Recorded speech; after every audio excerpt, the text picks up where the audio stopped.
innovation যে startup India তে দিচ্ছে, once we will have grant and money in our account, then we can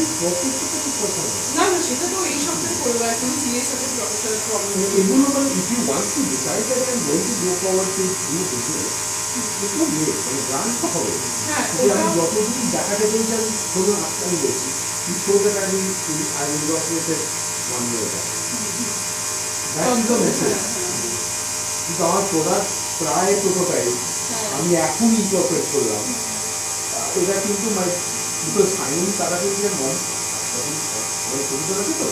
যখন কমিটিগুলো evaluate করে এবং নম্বর হয় জাস্ট এভরি সেকশন আমরা ইভ্যালুয়েট করি, 10খানা সেকশন আছে তাতে আমি 10-এর মধ্যে করি।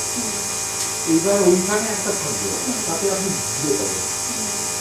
যাতে আপনি বাকিটাতে 10-এ 10 করবেন ওইখানে ভালো জায়গায় গান মানবে খুব খুশি আপনার টিমে কে আছে, টিমে কতজন আছে যে পিওর ফাইন্যান্স, কে মার্কেটিং, কে পাবলিসিটি আছে, পাবলিসিটি আছে মানে আমি প্রজেকশন করতে হবে, হ্যাঁ মানে নিজের ফেসবুক পেজটা ওটা পাবলিসিটি নয়, তার কিছু একটা পাবলিসিটি আছে যেটা রেকগনাইজড পাবলিসিটি, আমি ক্যাম্পেইন চালিয়েছি বা আমার ডিগ্রি আছে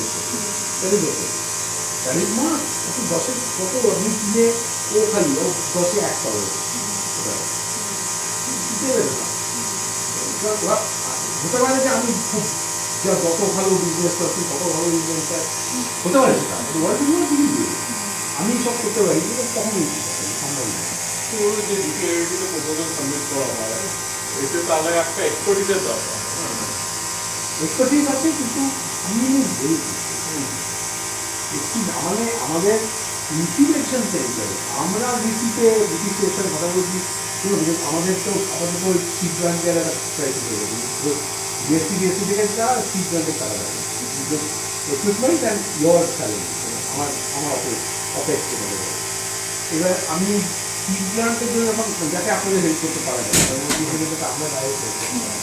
এটার জন্য যখন আমরা সরকারের কাছে সরকারের স্কিম দিই একটা স্কিম বিএসসি রাখে লাস্ট 3 বছর ধরে হচ্ছে সরকারের অবস্থা খুব খারাপ, আমরা 4 বছরের আমাদের প্রোগ্রাম আমরা 2 বছরে আমাদের 5 ইয়ারের টাকা ওরকম এবং ওটার খুব খারাপ হবে এবং যেটা বৃষ্টি হয়ে যাচ্ছে যেটা আমি যেভাবে খবর জানি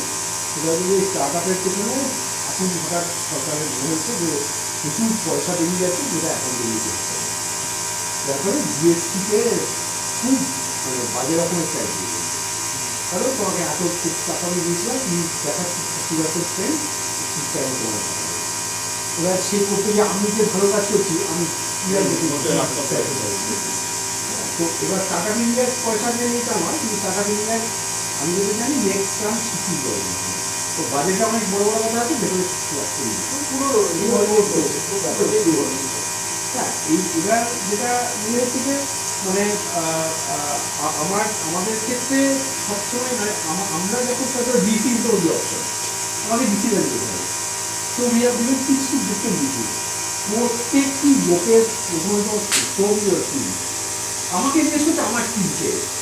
মানে আমি কিন্তু আমি তো আর ব্যবসা করছি আমি তো সেকশন 8 তো 0 প্রফিট, আমাকে জিজ্ঞেস করছে না ওটা পরে আমি এই ভিডিও বানিয়ে অনেক কিছু করে দেখাচ্ছি এবার ওসব পরে চিন্তা দেখা এ কী করেছে এ কী করেছে এ কী জানে যদি আপনি ব্যবসায়ী হন মানে ড্রিম টিম নিয়ে নামবেন মানে they should tick all boxes আর team is a big box না টিমের মধ্যেও কি আছে সেটাও ঠিক তার কনসিকুয়েন্সটা কি পুরো কনসিডারে কে কে আছে মার্কেটিং এর ফাইন্যান্সে টেকনিক্যাল ক্রেডিবিলিটি চেক করা কারণ এত সিরিয়াস ফান্ড দিয়েছে ওগুলো অ্যাকচুয়ালি কিছু পয়েন্ট কারণ কোয়াইট রিয়েলি এভরিবডি যেটা আমরা বুঝতে পারি না যে everybody to specialise in their own business person can মানে they have to multitask but they can't leave the task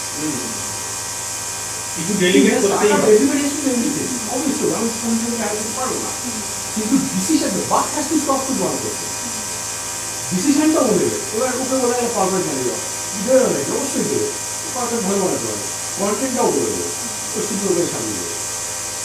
কিন্তু এবার ও যদি বলে যে আমার পেন্সিলের কত পারেন না এটা আপনি বলবেন আপনি খালি বলতে পারেন এটার দাম কত বাড়লো তুমি বলো ও 2 টাকা বলো আমার 5 টাকা করে দিচ্ছি তুমি যা পারবে বলো তোমার বাজেট 5 টাকা বাড়তে হবে এবার তুমি যা করে বলো আর আমি নো আনবো না 5 টাকা